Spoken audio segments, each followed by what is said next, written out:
Hello again, movie fans, Stephen King fans, horror fans. I am back to do one of these collection videos, and this time where I compile all of my Stephen King screen adaptations, whether it be for the movies or TV. I'm going to make it two separate videos, with this first one being about all of the TV adaptations, whether they be made for TV movies, miniseries, or series. All right. As you know, Stephen King had been adapted a lot, both to the big screen and the small screen. Let's go with the TV ones first, and we'll start with a really, really good one. And that is A Salem's Lot. Okay? A classic. Really good adaptation of one of his best novels, in my opinion. For me, Salem's Lot is in the top 10, and creepy as hell. This one came out, I believe, in 78, 79. I'm going to put down here the title of the movie, also the year it came out, and also the director, writer, and how many episodes, if any, or if it was a miniseries, to have a more complete information than the last video I did. Okay, so really good stuff, really scary scenes. Who can forget the one about that scene where the kid is floating outside the window? I mean, pretty creepy stuff. Okay. We then go again to another very good adaptation, very fondly remembered, and from one of his best novels, It. All right.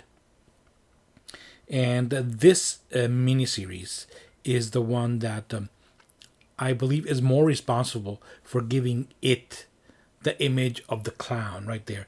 Tim Curry doing a great job as Pennywise, because in the book, it doesn't really have a form. It takes the form of a clown, Pennywise sometimes, but it also takes on many forms, and you can see that in the cover of those first editions, okay, which I'm going to put right here on the side so you can take a look, where the clown was not featured. Whether in later editions, it's all about the clown, okay. So It.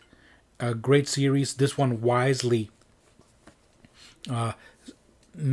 separated both the sections. The part where the characters are young as kids in one part, and then later when they are adults.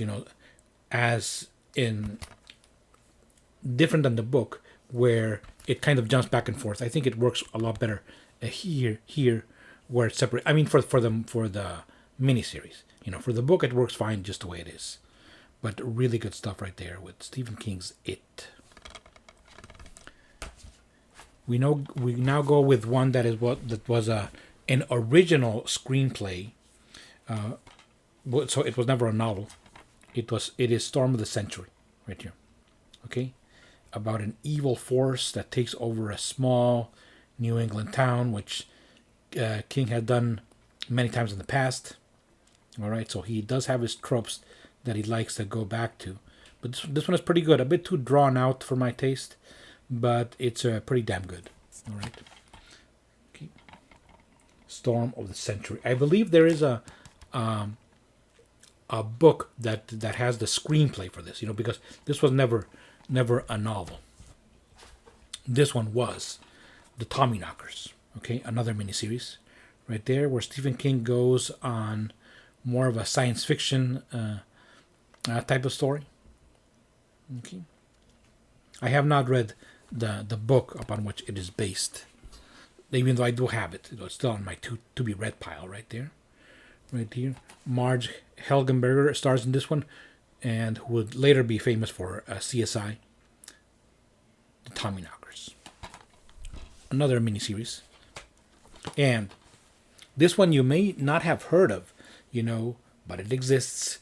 And for those of you, especially Stephen King himself, who complained that the Shining movie, the one with Jack Nicholson, did not have the same tone of the book, or it strayed too much from the book, well, here you go. This is Stephen King's The Shining, where he wrote the screenplay himself. Okay? And this one is very, very faithful to the book, and yes, I have read it. And however, it is that is its flaw, because this one drags and drags.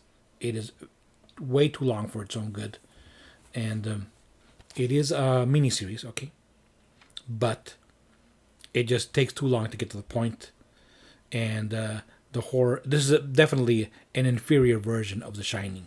You can't touch Kubrick's version. This one may be more faithful, but Kubrick's is way better. All right, so, but if you want a really good, a really faithful adaptation, here you go, Shining. You may see the title here in Spanish was El Resplandor. That's because I live here in Mexico, where I bought some of these DVDs. Okay. You will also see it in Spanish, the title here in this one, La Casa de la Muerte Roja, which, if you translated it, would be the House of the Red Death, but this is actually Rose Red. Like Storm of the Century, another screenplay that Stephen King wrote an original screenplay for TV. Okay, Rose Red, another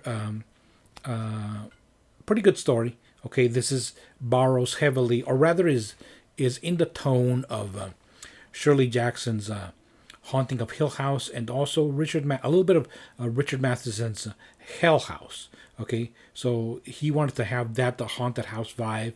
In this one is about a haunted house, a group of people that go to investigate that house, just like in Hell House. All right, and of course, supernatural things happen. Again, with just like The Shining and Storm of the Century, it does drag on quite a bit, but there's still some pretty good stuff here. Okay, some of the effects are a bit dated, but still enjoyable. Rose Red. And this one, I'm pretty sure that many of you have not even heard of it or knew that it existed. This is Firestarter 2 Rekindled. Okay, a miniseries. And that was not written by King. It was just made after the fact.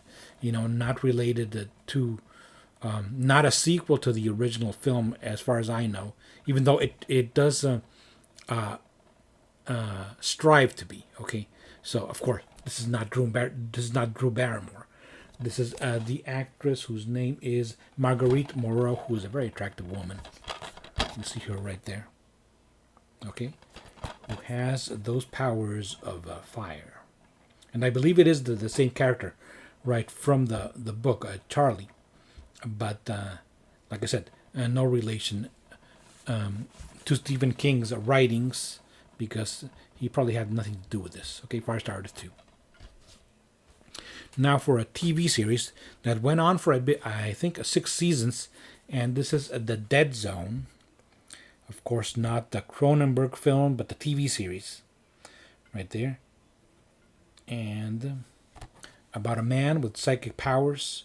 He has an accident, wakes up with psychic powers, and he uses those powers to help people solve some crimes, also with the help of the local sheriff department.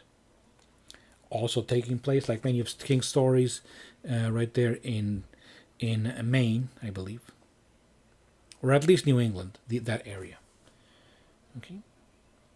Really good series. I think very enjoyable episodes. I do remember watching it on regular broadcast television when it originally aired, and really enjoying it.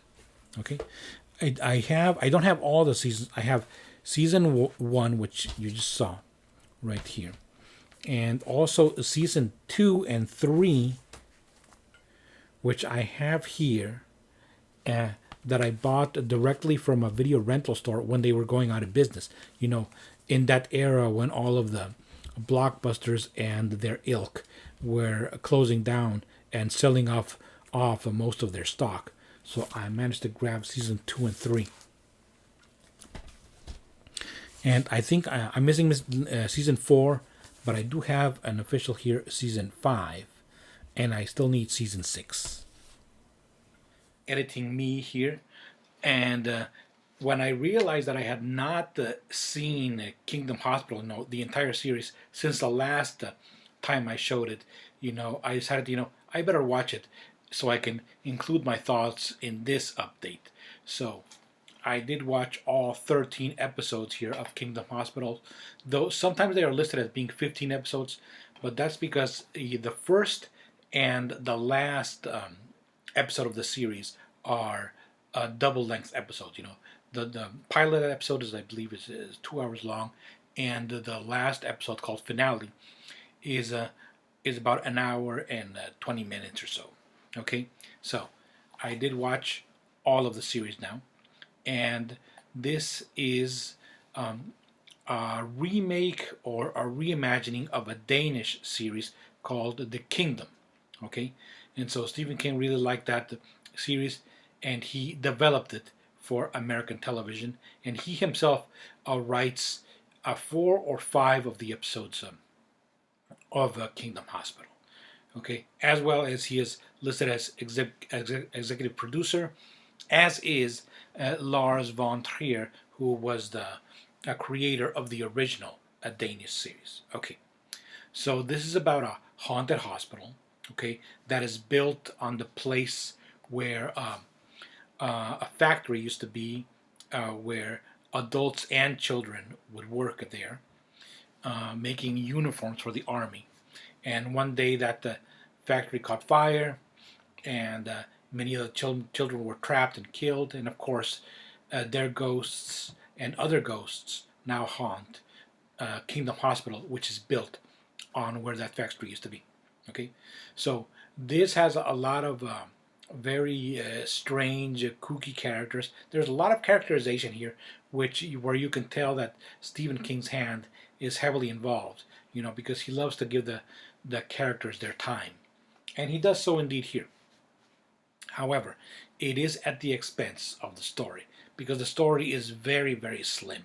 Most of the episodes, you watch them and okay, what just how did the story advance? And the answer is, it didn't. All we got was a whole bunch of character interplay, a lot of hospital drama, which is not that interesting, really. The characters do become endearing after a while, but even so, you want the story to get going. And in fact, if you were to watch just the pilot episode and the last episode, you would kind of get the whole story, okay, of the haunted hospital. All of the stuff in between, a lot of it seems to go nowhere, or is just there just to be like kooky and strange or quirky. All right, because the characters do have a lot of interplay between them, and the cast is very good. Okay, Andrew McCarthy is right there, the well, not the head doctor of the hospital, but yes, the main character. All right. Also, John Davison appears, as well as Ed Begley Jr. and some other actors who do a really good job. Okay, it was enjoyable at times, but it did drag on, because it does have that. It does not have it's not an episodic where each episode is its own story, even though there is a little bit of that, because like I said, the story is very flimsy. It does have an overarching story over the 13 episodes, but not enough there to make it, really, really engaging or interesting. It was just okay. Kingdom Hospital, okay. It is. Some people really like this one, so you decide. Back to the video. Not quite back to the video. Another one that is in my collection, but I cannot find the DVD, is the second miniseries for Salem's Lot. Not the one that I showed at the beginning of this video, but one made in 2004, here with Rob Lowe in the role that was played by David Soul back in the 70s miniseries. Okay, this one kind of came and went. Not many people talk about it, but it is pretty good. Not as good as the first one, the first adaptation, because that one was directed by Toby Hooper, no less. But this one is still pretty good. Okay, Rutger Hauer here plays the role of Barlow, which was the Nosferatu type of vampire of the original series. Though I must say that interpretation is closer to the one in the book. Okay, and Samantha Mathis also stars. She makes a very sexy vampire right there at the end of the series. Pretty good, not great, but pretty damn good. And one that I have, but I just cannot find the goddamn DVD. I don't know where I put it. That's what happens when you have a lot of movies, just like I do, and that is Nightmares and Dreamscapes. Okay, these were 8 episodes based on Stephen King's short stories, and there are some pretty good ones written there, like a Battleground. Also, the Fifth Corner, which is my favorite one, which ironically does not have a supernatural theme to it. It's actually a crime story, but really really good. Okay, and some are better than others from those 8 episodes. In my opinion, they could have picked other episodes. I mean, other stories that would have made better episodes. But most of them are pretty okay. Okay, recommended. Now we go with this one, and it will be Bag of Bones, which I have here in this six film collection. It is this one right here with the little girl. Okay, Bag of Bones, which is a bit of a Southern Gothic type of story. Right there, ghost story with an author that goes to a house that he owns. A successful author. He goes to a house that he owns down south, and that house, or rather that whole area, is haunted, right there. And so he tries to solve that mystery. Another miniseries right there, starring Pierce Brosnan as the author. Okay. Of the rest of the films here, I believe none of them were for made for TV. So I'm going to show them in another video.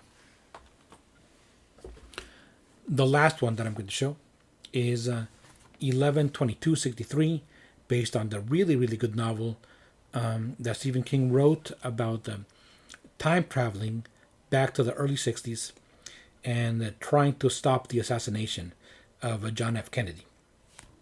Okay, so it's about a man that discovers this time portal that goes back to one specific time in the past.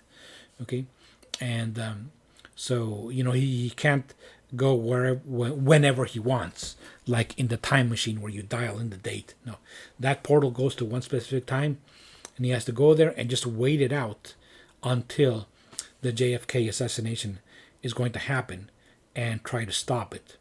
Okay, so a very good adaptation of the book. I did read the book. Okay, and this is a mini series, but of 1 hour episodes, I believe. Okay, so again, I'm going to put the number of episodes down here. It's starring James Franco, and who does a pretty good job right there in the title role. 11/22/63, recommended. Of course, there's many other Stephen King TV adaptations. The Stand, for instance, which has been adapted twice. I saw the first one. I have yet to see the second one.